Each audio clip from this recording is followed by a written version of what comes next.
আসসালামু আলাইকুম। যে যেখানে আছেন দেশে বা দেশের বাইরে সবার সুস্থ কামনা করে আমি আবারও হাজির হয়ে গেলাম নতুন একটি রেসিপি নিয়ে।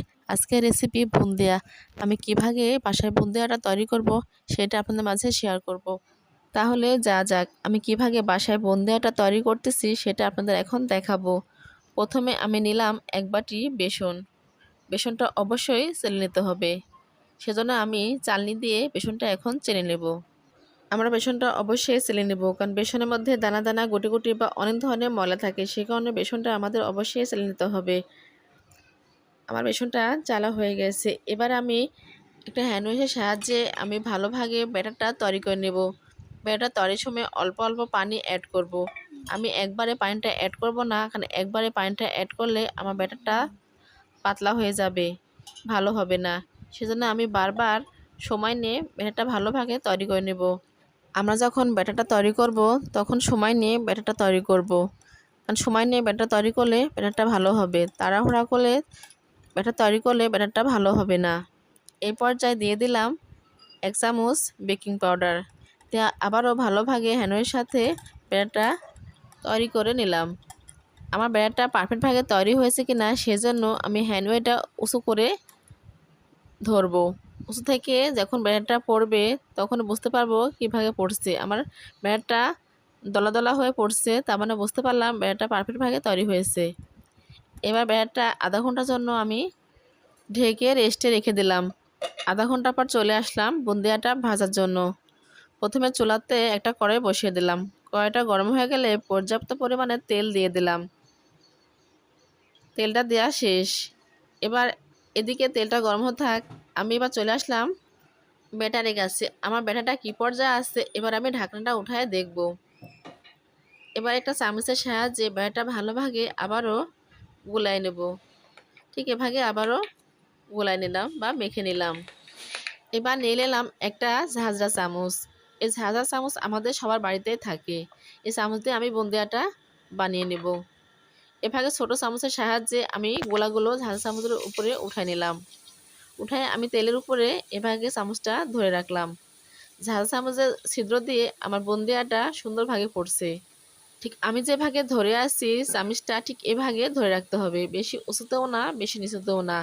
ঠিক এভাগে ধরে রাখলে অনেক সুন্দরভাবে বুন্দিয়ার শেপগুলো পড়বে। দেখেন কত সুন্দর হয় বুন্দিয়ার শেপগুলো পড়ছে, একদম গোল গোল হয়ে। এবার একটা ছাঁকনির সাহায্যে এটা ভালোভাবে ভেজে নেব। ঠিক এভাবে নাড়াচাড়া করে কিছুক্ষণ ভেজে নেব। আমার ভাজা শেষ। এবার ছাঁকনির সাহায্যে বুন্দিয়াটা উঠে নিলাম, টিস্যু পেপারের উপর রেখে দিলাম। ঠিক এভাবে সবগুলো বুন্দিয়া ছাঁকনির সাহায্যে উঠে টিস্যু পেপারের উপর রেখে দিলাম। আমার প্রথম স্টেপে ভাজা শেষ। এবার চলে যাব দ্বিতীয় স্টেপে। এবার যে ঝাঁঝরা চামচ দিয়ে বুন্দিয়ার শেপটা দিলাম সেই চামচটা থেকে ব্যাটারগুলো ভালোভাবে একটা চামচের সাহায্যে এগুলা ঢেলে বা মুছে নিলাম। এবার হাতের সাহায্যেও এটা ভালোভাবে পরিষ্কার করলাম। এবারে ছাঁকনিটা ভালোভাবে পানি দিয়ে ধুয়ে নিব। আমরা যতবার বুন্দিয়াটা ভাজবো ঠিক ততবার এভাবে চামচটা ধুয়ে নিতে হবে। আমার চামচটা পরিষ্কার করা হয়ে গেছে। এবার টিস্যুর সাহায্যে চামচটা ভালোভাবে মুছে নিলাম। আমার ঝাঁঝরা চামচটা মোছা হয়ে গেছে। ঠিক আবারও আগের মতো করে ছোট চামচের সাহায্যে ঝাঁঝরা চামচের উপরে আমি ব্যাটারটা ভালোভাবে আবারও দিয়ে দিলাম।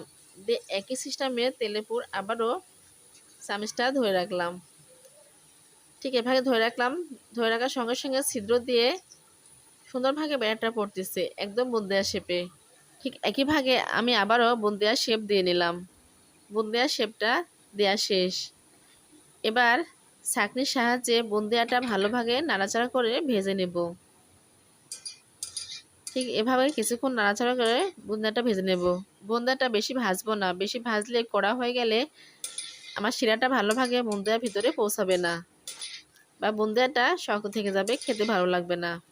ঠিক এভাবে চুলার জাল মিডিয়াম বা লো হিটে রেখে আমি বুন্দিয়াগুলো সময় নিয়ে ভেজে নিলাম। আমার বুন্দিয়াটা ভাজা শেষ। এবার আমি ছাঁকনির সাহায্যে বুন্দিয়াগুলো উঠে নিলাম। ঠিক একই নিয়মে আমি সবগুলো বুন্দিয়া ভেজে নিলাম। আমার কতগুলো বুন্দিয়া ভাজা হয়েছে। এবার আমি একটা বুন্দিয়া দেখাবো বুন্দিয়াটা কতটা সফট, কতটা সুন্দর হয়েছে। হাতে নিয়ে চাপ দিলেই বুন্দিয়া দানাটা ভেঙে যাচ্ছে। একদম সফট সুন্দর হয়েছে। এবার চলে যাব বুন্দিয়া শিরা করার জন্য। প্রথমে চুলাতে একটা প্যান বসিয়ে দিলাম, তার মধ্যে দিয়ে দিলাম 1 কাপ চিনি, তার সঙ্গে অল্প পরিমাণে দিয়ে দিলাম পানি। 1 কাপ চিনি হলে 1/2 কাপ পানি দিয়ে এটা আমি শিরা তৈরি করে নেব। আমি এখানে লাল চিনি ব্যবহার করছি, আপনারা চাইলে সাদা চিনিটা ব্যবহার করতে পারেন। আমার লাল চিনি ব্যবহার করার কারণে আমার শিরাটা দেখতে লাল লাগছে। এবার আমি দিয়ে দিলাম একটা এলাচ। এলাচটা দিলাম ফ্লেভারের জন্য। আমি কিছুক্ষণ জাল করার পর আমি এলাচটা উঠাই নেব। এবার আমি এলাচটা উঠাই নিলাম। শিরাটা ভালোভাবে একটু নাড়াচাড়া করে জাল করে নিলাম। আমার শিরার তাকটা হয়ে আসছে। এবার এর মধ্যে দিয়ে দেব বুন্দিয়া। আমি যে বুন্দিয়াটা ভেজে রাখলাম সেই বুন্দিয়াটা এবার ঢেলে দিলাম। আমরা কিভাবে বুঝবো যে আমাদের শিরাটা হয়ে গেছে? আমাদের শিরা থেকে যখন অনেকগুলো বুদবুদি ফোঁটা ফোঁটা উঠবে তখনই বুঝতে পারবো আমাদের শিরাটা হয়ে গেছে। সবগুলো বুন্দিয়া ঢেলে দিলাম। ঢেলে একটু ভালোভাবে নাড়াচাড়া করে 5 মিনিটের জন্য ঢেকে রাখলাম, চুলার জাল লো হিটে রেখে। 5 মিনিট পর ঢাকনাটা উঠে আমি আবারও ভালোভাবে একটু নাড়াচাড়া করলাম। নাড়াচাড়া করে একটু চামচের সাহায্যে উঠিয়ে দেখবো আমার বুন্দিয়াটা পারফেক্টভাবে হয়েছে কিনা। আমি এবার এখান থেকে একটা বুন্দিয়ে উঠিয়ে হাতে চাপ দিয়ে দেখব। দেখেন কত সুন্দরভাবে রস বের হয়ে যাচ্ছে। আমার বুন্দিয়াটা পারফেক্টভাবে তৈরি হয়েছে। এবার পরিবেশনের জন্য চামচের সাহায্যে বুন্দিয়াগুলো উঠিয়ে নিলাম। আমি ঠিক এভাবে বাসায় বুন্দিয়াটা তৈরি করলাম। আপনারা এভাবে তৈরি করে খেয়ে দেখতে পারেন। আশা করি আপনাদেরও খেতে ভালো লাগবে। আমার এই বাসায় বানানো বুন্দিয়া রেসিপি যদি আপনাদের ভালো লাগে তাহলে বন্ধুরা লাইক কমেন্ট শেয়ার এবং সাবস্ক্রাইব করে দেবেন। সাবস্ক্রাইব করে আমার এই চ্যানেলের সঙ্গে থাকবেন। নেক্সট আমি যেন আবারও নতুন নতুন রেসিপি নিয়ে আপনাদের মাঝে হাজির হতে পারি। সবাইকে ধন্যবাদ জানিয়ে আজকের মতো শেষ করছি। আল্লাহ হাফেজ।